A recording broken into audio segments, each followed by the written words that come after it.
Hello dear friends, HS education corner के YouTube channel पर आपका बहुत बहुत स्वागत है। जैसा कि हमारा रेशम टॉपिक चल रहा है, रेशम टॉपिक में हमने कुछ मुख्य बिंदुओं के बारे में जान लिया है। आज हम जानेंगे रेशम में कि रेशम की अवस्थाएं क्या होती हैं, मतलब कीड़े की हमारी अवस्था क्या होती है और हम कैसे रेशम के रेशे को प्राप्त करते हैं। ऐसे कुछ मुख्य बिंदुओं के बारे में हम चर्चा करेंगे। तो सबसे पहले हम हेडिंग बनाएंगे कीड़े की अवस्था। कीड़े की अवस्था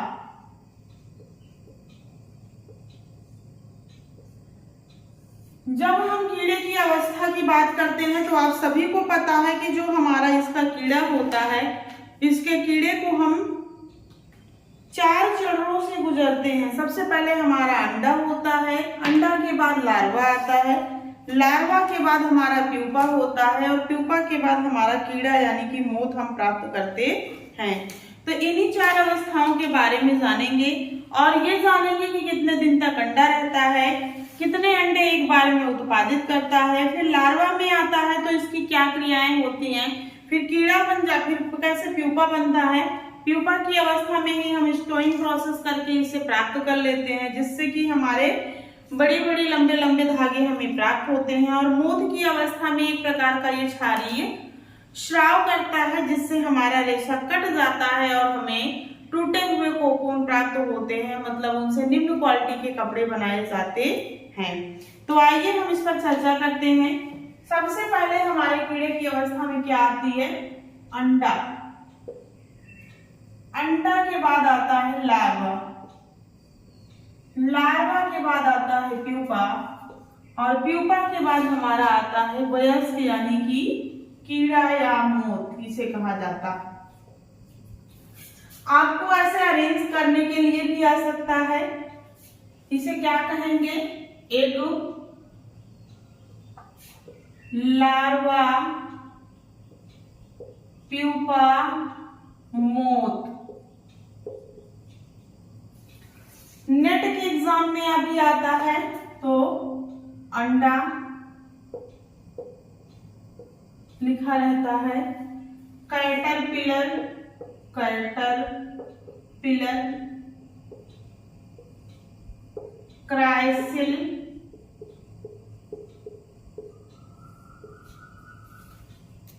क्राइसिल के बाद मोथ, ऐसे भी आ जाता है। ये कहाँ आएगा? ये नेट के एग्जाम में आएगा। एक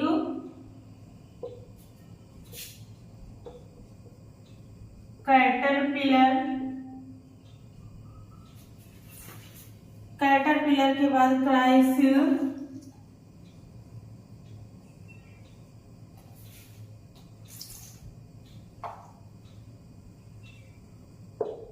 मोथ।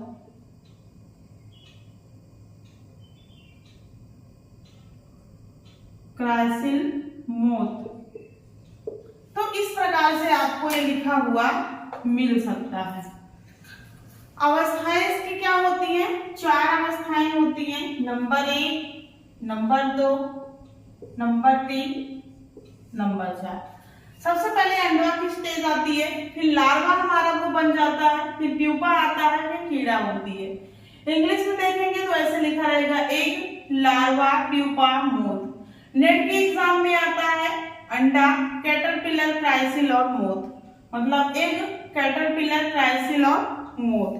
कैटरपिलर का मतलब है कि रेशम का जो हमारा कीड़ा होता है, रेशम का कीड़ा कैटरपिलर प्रजाति का होता है, कैटरपिलर प्रजाति का होता है। तो ऑप्शन में भी आ सकता है कि रेशम का कीड़ा किस प्रजाति का होता है, हम क्या बताएंगे? कैटरपिलर प्रजाति का होता है, कैटरपिलर प्रजाति का होता है। अब आगे हम जानेंगे इसके एक एक के बारे में। सबसे पहले हम पढ़ेंगे अंडे के बारे में। सबसे पहली हेडिंग हम क्या बनाएंगे? पहली हेडिंग हम बनाएंगे अंडा। अंडा के बारे में सब कुछ डिटेल से जानेंगे। अंडे की जब हम बात करते हैं तो सबसे पहले एक साथ में कितने अंडे देता है। एक जो हमारा कैटरपिलर होता है, एक कीड़ा होता है, अंडे एक साथ में कितना देता है। एक साथ अंडे देना, जब एक साथ अंडे देने की बात आती है तो एक जो कीड़ा होता है वो एक साथ कितने अंडे देता है।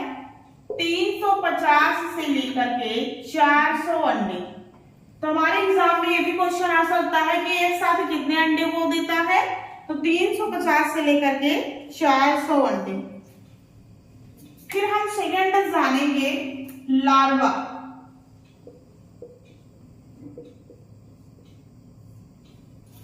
अब लार्वा में क्या जानेंगे।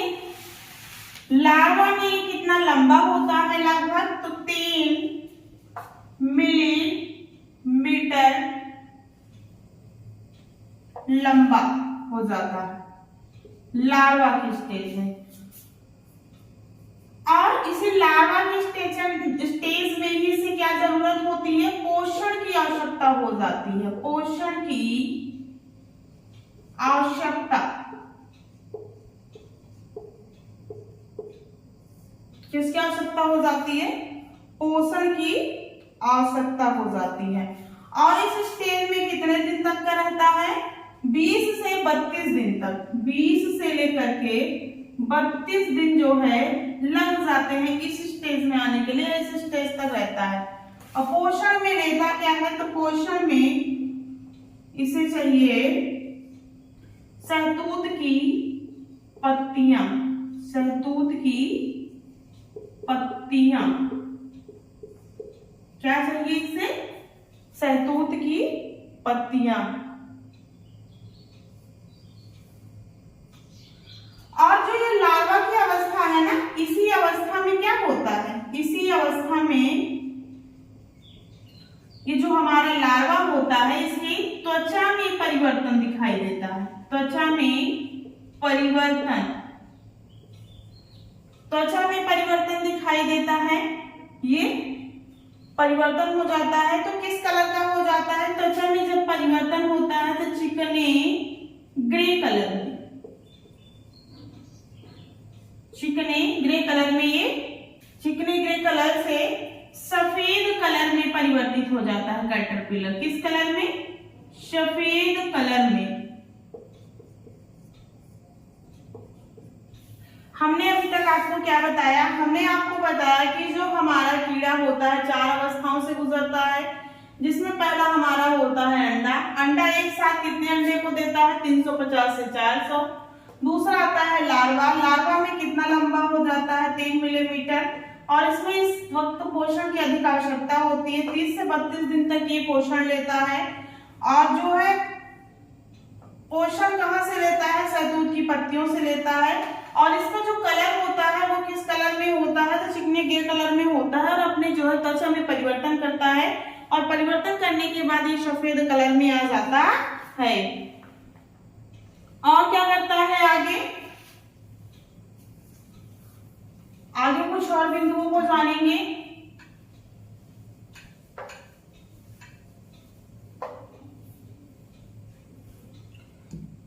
फिर जो है क्या करता है, ये 3.5 इंच लंबा होने पर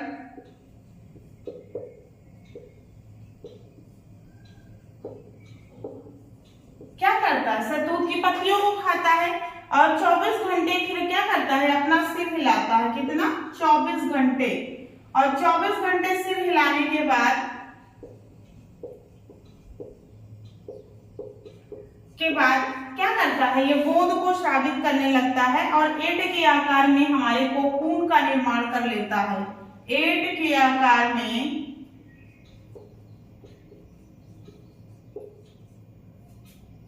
कोकून का निर्माण।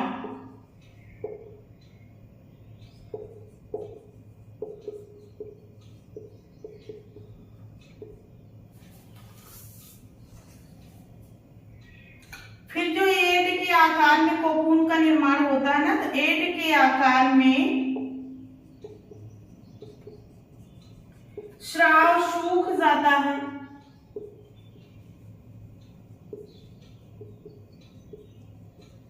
स्राव सूख जाता है और 24 घंटे में कीड़ा कोकून में परिवर्तित हो जाता है। 24 घंटे में कीड़ा कोकून बना लेता है, कोकून में परिवर्तित। अब हम इसको जानेंगे, क्या जानेंगे? सबसे पहले हम जानेंगे कि जो हमारा लार्वा होता है वो 3 मिलीमीटर का होता है और इसी अवस्था में इसे पोषण की सबसे ज्यादा आवश्यकता होती है। पोषण में शहतूत की पत्तियों को खाता है और यह विश्रामहीन अवस्था में होता है। लेकिन जब ये 3.5 इंच लंबा हो जाता है तो फिर क्या करता है, 24 घंटे सिर हिलाने का कार्य करता है और अपने कोकून का निर्माण करता है। 8 के आकार में जब ये स्राव सूख जाता है तो वही 24 घंटे के अंदर हमारा कीड़े में परिवर्तित हो जाता है। अब आइए इसको हम जानेंगे कि कैसे। जैसे मान लो ये हो गया हमारा लार्वा, ये कैटरपिलर प्रजाति का होता है, ये हो गया रेशम का कीड़ा। अब यहाँ पे इसके 2 छिद्र पाए जाते हैं, स्पिनरेट,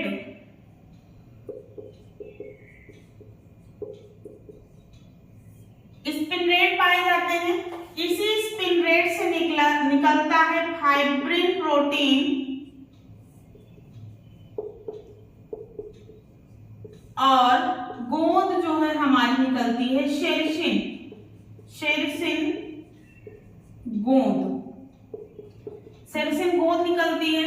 अब जब हमारा यह कीड़ा 3.5 इंच का हो जाता है तो क्या करता है, 3.5 इंच का हो जाता है तो ये शहतूत की पत्तियों को खाने लगता है और ये अपनी सर को हिलाने लगता है और ईंट के आकार में ऐसे ऐसे घूमने लगता है। जैसे मान लो ये कीड़ा है, ये कीड़ा है, अब यहीं पे अपनी मुंडी को हिलाता रहेगा और ऐसे ऐसे घूमता रहेगा।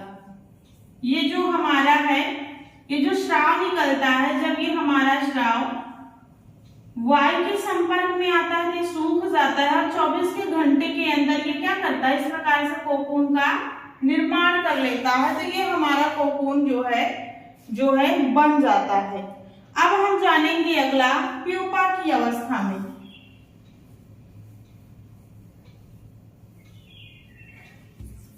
अगली हेडिंग थर्ड डालेंगे प्यूपा। प्यूपा की अवस्था में क्या होता है,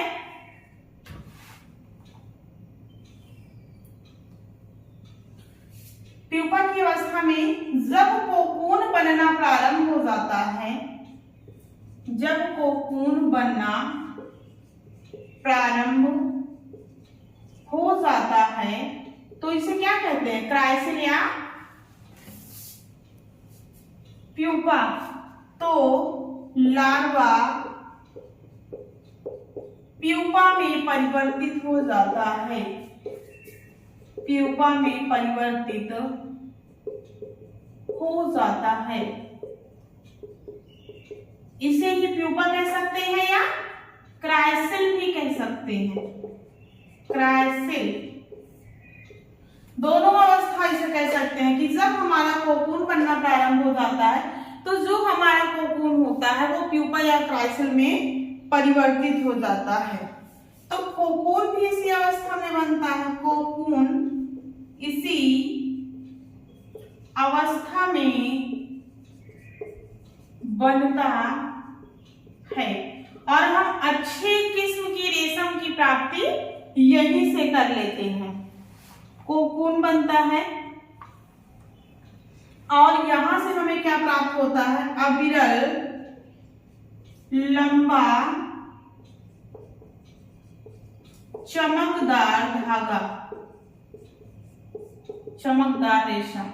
कहां से प्राप्त करते हैं, प्यूपा की अवस्था से हम प्राप्त करते हैं। अब अगला हम जानेंगे कीड़ा।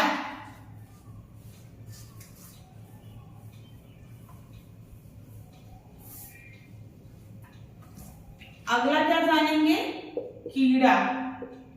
कीड़ा हमारा क्या होता है, कीड़े की अवस्था में हम टूटा हुआ रेशा अवश्य प्राप्त करते हैं, टूटा हुआ रेशा।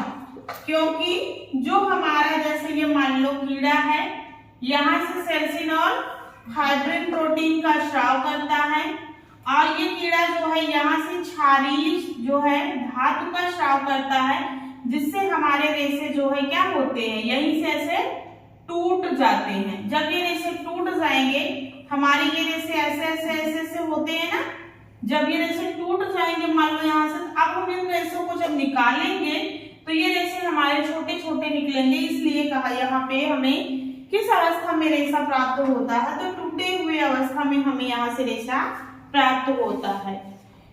अगर प्यूपा की अवस्था में ना छेड़ा जाए, प्यूपा की अवस्था में,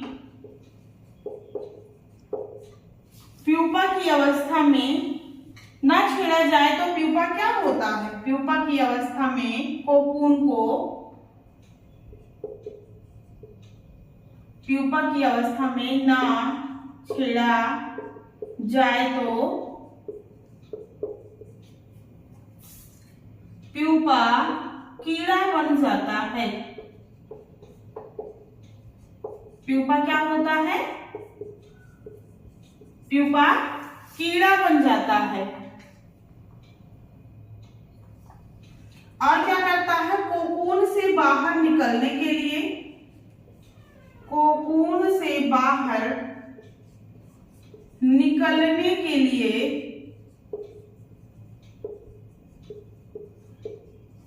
एक क्षारीय पदार्थ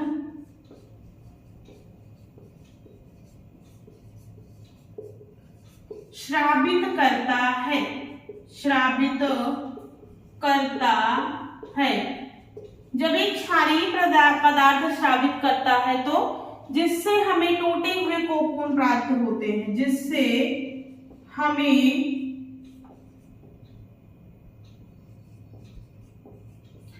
टूटे हुए कोकून प्राप्त होते हैं। ये था हमारा इसका जो है जीवन क्रम, मतलब अंडा, लार्वा, प्यूपा, मोथ की अवस्था। हमने आपको क्या बताया कि कीड़ा की जो अवस्था होती है इसमें हम टूटा हुआ रेशा प्राप्त करते हैं। अगर प्यूपा की अवस्था में नहीं छेड़ा जाता है तो प्यूपा जो होता है वो कीड़ा बन जाता है और कोकून से बाहर निकलने के लिए क्षारीय पदार्थ का स्राव करता है, और कीड़ा बाहर निकल जाता है तो हमें उससे टूटे हुए कोकून की प्राप्ति होती है। इसीलिए हमारे कीड़े को प्यूपा की अवस्था में एक प्रोसेस के द्वारा मार दिया जाता है, और उस प्रोसेस से आप लोग परिचित होंगे, उसे कहा जाता है स्टोइंग प्रोसेस। स्टोइंग, स्टोविंग प्रोसेस किस अवस्था में यह होता है, प्यूपा की अवस्था में। स्टोइंग प्रोसेस में होता क्या है कि गर्म पानी में रेशम के कोकून को, गर्म पानी लेते हैं, गर्म पानी में रेशम के कोकून को डालते हैं। क्या करते हैं, गर्म पानी में रेशम के कोकून को डाला जाता है। प्यूपा की अवस्था में तो लंबा धागा प्राप्त होता है, प्यूपा की अवस्था में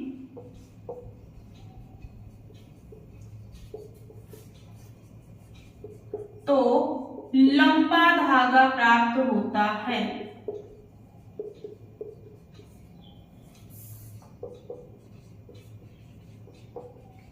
लंबा धागा प्राप्त होता है, और यही जो प्रक्रिया होती है हमारी क्या कहलाती है, यह प्रक्रिया स्टोविंग की कहलाती है। स्टोविंग,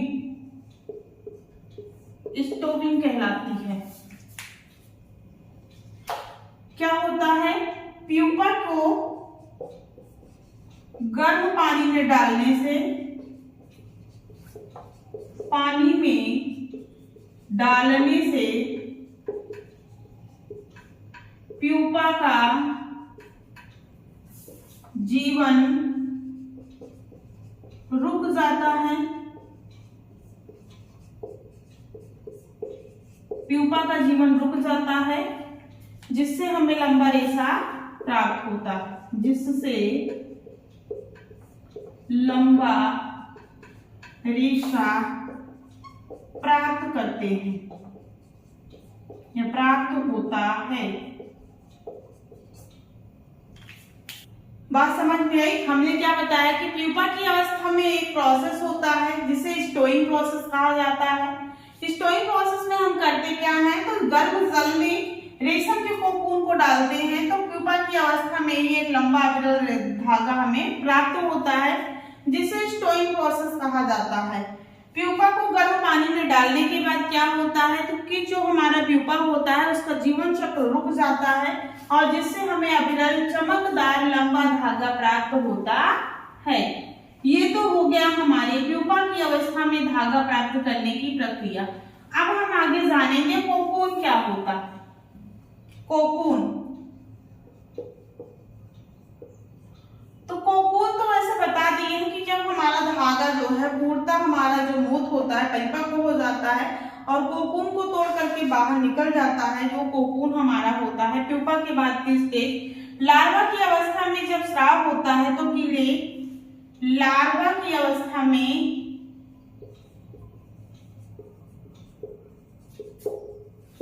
जब स्राव होता है तो कीड़े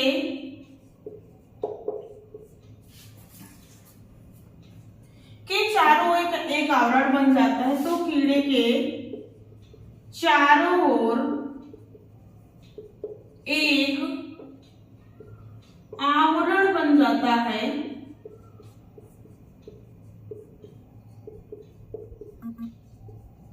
जिसे कोकून कहा जाता है। कोकून कहा जाता है। तो प्रश्न ऐसा भी बन सकता है कि लार्वा की अवस्था में जब स्राव होता है तो कीड़े के चारों ओर एक आवरण बन जाता है, उसे क्या कहते हैं, उसे कोकून कहते हैं। अब आगे हम इसमें जानेंगे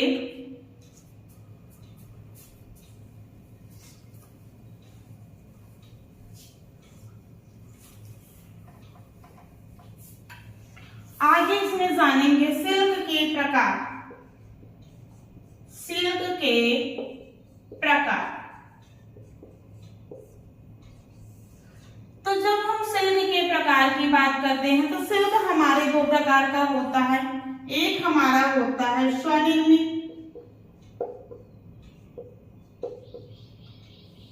स्वनिर्मित रेशा, दूसरा हमारा होता है उत्पादित रेशम। एक हमारा होता है स्वनिर्मित रेशम, दूसरा होता है उत्पादित रेशम। स्वनिर्मित रेशम हमारे जंगली रेशम होते हैं, इनको जंगलों से प्राप्त करते हैं और ये कल्टीवेटेड होते हैं, अच्छे रेशम होते हैं, इनका पालन पोषण किया जाता है, इनको मलबरी लीव्स खिलाया जाता है, इनकी देखरेख की जाती है और ये स्वतः जंगलों में पाए जाते हैं। तो इसके बारे में अब हम जानेंगे नेक्स्ट वीडियो में। इस वीडियो में बस इतना ही। सारी चीजें अच्छे से समझ में आ रही है तो चैनल को सब्सक्राइब कर लेना, अपने फ्रेंडों के साथ शेयर कर देना और एक कमेंट जरूर दिया करो कि आपको फीडबैक में समझ में आ रहा है कि नहीं आ रहा है, कैसा लग रहा है, कि हमें जो है अपने स्टडी प्लान में थोड़ा सा परिवर्तन करना चाहिए और सरलता से समझाना चाहिए। इस बात को आप लोग जरूर हमें बताया करो। मिलते हैं नेक्स्ट वीडियो में। इस वीडियो में बस इतना ही। तब तक के लिए बहुत बहुत धन्यवाद।